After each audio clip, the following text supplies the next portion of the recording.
Nah baik, itu marah karena apapun, udah baik pun tetap marah. Tapi ini lebih tinggi daripada itu, saudara, kita semua perlu bertumbuh secara rohani.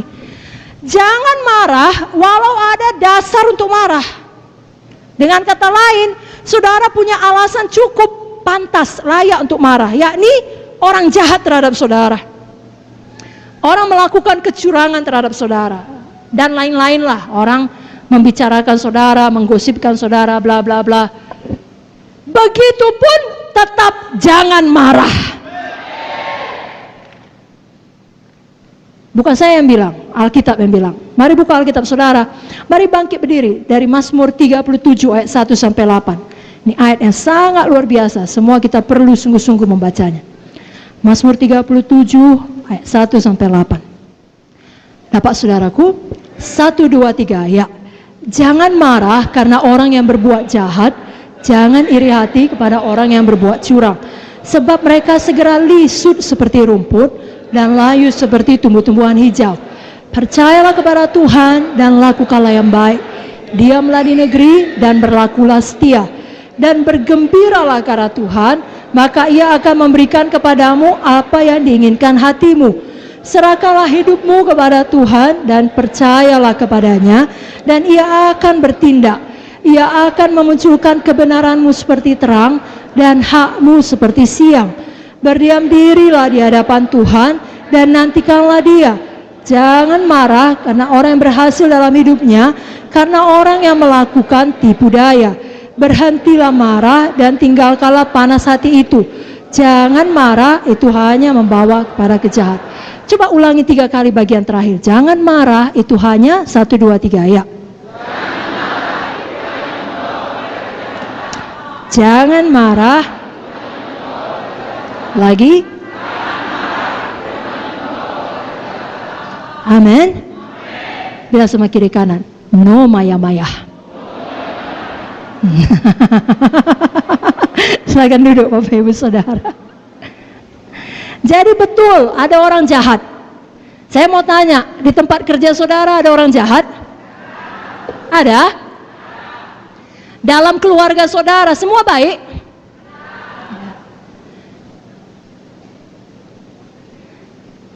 Di mana saudara beraktivitas, apakah di situ ada orang yang berbuat curang? Pantaskah kita marah? Pantas.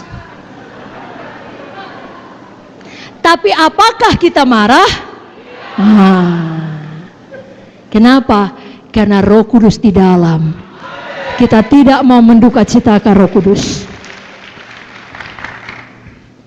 Pendapat siapa lebih berharga? Pendapat dia atau pendapat Roh Kudus? Dia bilang, itu bapak itu, ibu itu, atau kakak itu, abang itu, itu tuh dia itu penipu itu. Tapi Roh Kudus bilang, kau orang yang sangat diberkati, aku mengasihi engkau. Lalu orang tersebut kemudian bilang, itu pemalas, itu jahat itu, namanya aja PKS, namanya aja PSE, banyak utangnya itu.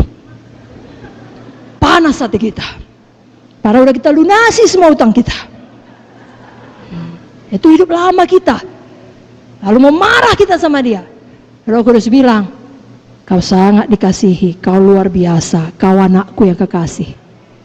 Yang mana yang kita dengar? Pendapat siapa lebih penting? Pendapat manusia atau pendapat Roh Kudus? Siapa Tuhan kita? Ucapan dia atau ucapan Roh Kudus yang memang adalah Tuhan Tritunggal? Siapa Roh Kudus? Itu Tuhan kita. Percayalah kepada Tuhan. Diamlah di negeri. Lakukanlah yang baik. Ia akan memunculkan kebenaranmu seperti terang dan hakmu seperti siang. Jadi Roh Kudus di dalam kita menyanggupkan kita untuk bersabar. Jangan kita lawan Roh Kudus tersebut dengan sengaja mengeraskan hati dan mendukacitakan dia. Buku Amsal lagi-lagi memberikan banyak petunjuk. Dalam Amsal 14 ayat 29 dikatakan, orang yang sabar besar pengertiannya, tapi siapa cepat marah membesarkan kebodohan. Amsal 15 ayat 18, si pemarah membangkitkan pertengkaran, Tetapi orang yang sabar memadamkan perbantahan. Siapa mau jadi si pemarah? Siapa mau menjadi orang yang sabar? Amin. Amin. Amsal 19 ayat 19, orang yang sangat cepat marah akan kena denda, karena jika engkau hendak menolongnya, engkau hanya menambah marahnya. Jangan kita menjadi orang demikian. Amsal 20 ayat 3, terhormatlah seseorang jika ia menjauhi perbantahan, tapi setiap orang bodoh membiarkan amarahnya meledak. Roh Kudus menolong kita sehingga kita bisa menguasai diri kita. Itu salah satu buah roh, penguasaan diri. Amin, saudara. Kita mau menjadi orang yang terhormat. Nah, saudaraku, sama seperti hubungan antar manusia, bisa dekat, bisa intim. Ini kita ada banyak di sini. Semua kita satu keluarga, kan? Siapa kita mengaku kita ini satu keluarga Allah? Siapa kita mengaku kita satu tubuh Kristus?